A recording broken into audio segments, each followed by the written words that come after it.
Hey, you want to learn some core training that's actually realistic, that you could fit into your lifestyle, that takes only about 10 minutes? This is the video for you.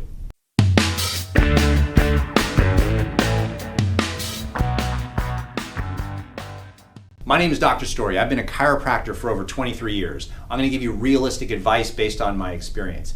It makes my blood boil when patients come in and they've been to a personal trainer or they've been to a physical therapist and they were given a list of 30 exercises to do for their core. Most of them are geared towards their rectus abdominis, thinking that their six-pack is somehow magically going to push through the fat of their body.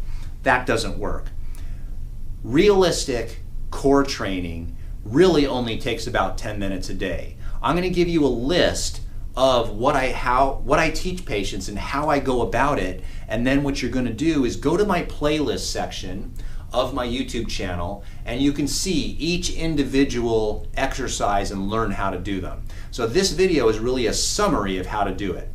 Step number one that I have patients do, and this is so simple that patients overlook it and they don't want to do it. They think it has to be somehow more complicated. They think they have to do little crunches like this to work their obliques or something.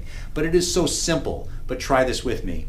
Notice your posture and notice what happens when you take a deep breath in. Notice what happens to this notch here. So I have patients take their finger, poke it in their throat right there, and I tell them, here's what I want you to do. I want you to take a deep breath in. And they breathe in and I say, what do you notice when that happens? And they say, well, it goes up. And I go, that's right. What happens to your posture? And they say, my posture got better. I go, great. Take a deep breath in. Now let the air out. And what happens? Well, it drops. Well, what's interesting is when you take a deep breath in and raise your chest up, your spinal erector muscles and the multifidi muscles of your lower back actually, boom, they're turned on. They're activated. They're now actually holding you up. So what I tell patients to do is when they can remember to do it, take a deep breath in, and then when they let the air out, just don't let their posture drop.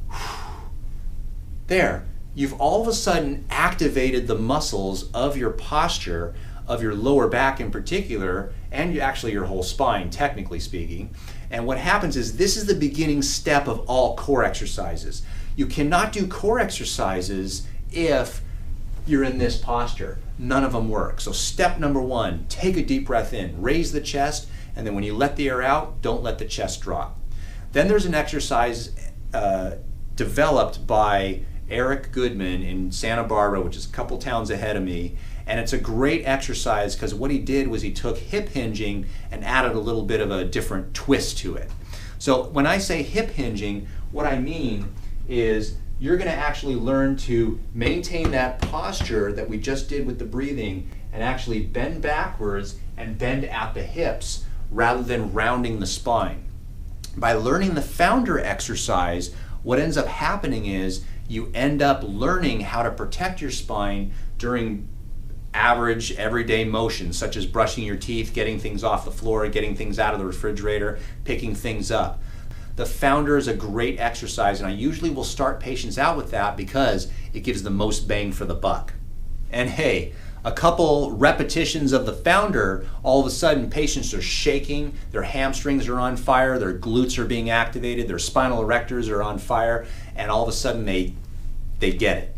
This is the exercise for them. So get into that founder position, get like in this position here, do what I said in the other videos, and you'll be surprised how effective this exercise is. The other exercise I use with Stuart McGill's principles of teaching people how to actually control their abdomen, how to contract their abdomen such that they don't crunch and bend forward and damage their discs. So very often I will tell patients how to stand tall, take a deep breath in, and learn how to contract their side muscles. And I always tell patients, act as if Rocky Balboa, then Apollo Creed, then Mr. T, then the Russian guy is going to punch you in the side of the abdomen and try to hit you in the kidneys. And what ends up happening is if you can learn how to tighten your abs in tall posture, that's the key. So then we have people do things like planks, we have people do side planks, and we have people do bird dogs. 10 repetitions of the bird dogs takes 4 minutes. 10 repetitions of the side planks takes 4 minutes. You do a little bit more of the other planks And guess what? You've got a 10-minute routine that is realistic. Because the truth of the matter is, guys, if I give you 30 exercises to do for your core, are you really going to do them? Probably not. Only the truly dedicated are going to do it. When patients tell me they go to the gym and they do a core exercise class and it takes an hour, seriously, are you going to do that every single day? It's not worth it. But if we can get away with 10 minutes of exercise per day on the core, guess what you've just solved? Back pain.